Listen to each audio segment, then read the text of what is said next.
Sa mga interesado, for rent nga pala yung bahay na to.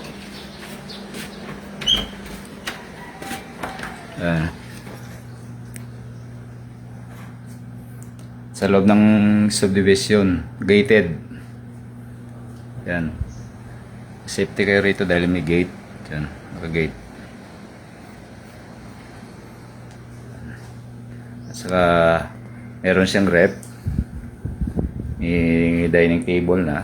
Saka may mga sopa. Yan. May konting tatapusin lang. So, this will be ready siguro baka by next week yung kusina. May lutuan. Saka dito sa labas ng laundry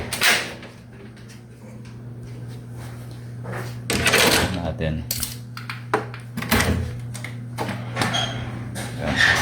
Ito may laundry service area. Saka may automatic na washing machine. So tinabunan na lang ng plastic para hindi mabasa.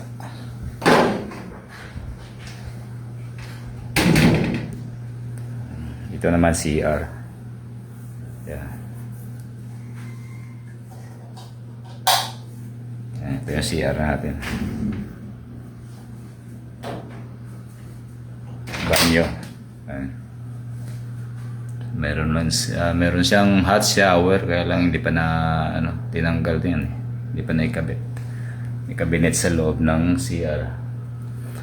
Pero may mga cabinet rin sa kusina. Merong exhaust sa kusina pag nagluto para hindi makalabas yung init. Sa itaas naman, second floor, 2-story ito. Yan. Kaya tayo sa itaas. Yan. Merong freezer sa dalawang kwarto. Yan, isa. Saka itong isa. Yan, may mga bed na rin. Yan. Sa loob ng isang kwarto, meron ring cabinet. Kompleto na. Saka air condition. Yan. Meron rin siyang dalawang mattress. Pagka kailangan nyo, pag hindi nyo gagamitin, pwedeng i-pull out. Ito sa kabilang kwarto. Din. Yan. Meron ding bed. Yan. Merong cabinet. At saka meron ding air condition.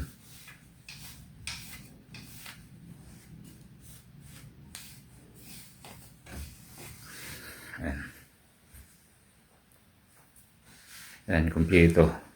Fully air condition, 2 rooms sa loob ng subdivision, townhouse. Safety yung lugar. Saka siya, merong 24 hours na security. Yan. Malapit lang sa Mactan, Newtown. Simbahan, saka sa Bigfoot. Accessible, malakad lang papuntang highway, circumferential road. Mga lang siguro, 300 meters. Okay, sa mga interesado, mag-comments lang kayo dyan sa ibaba.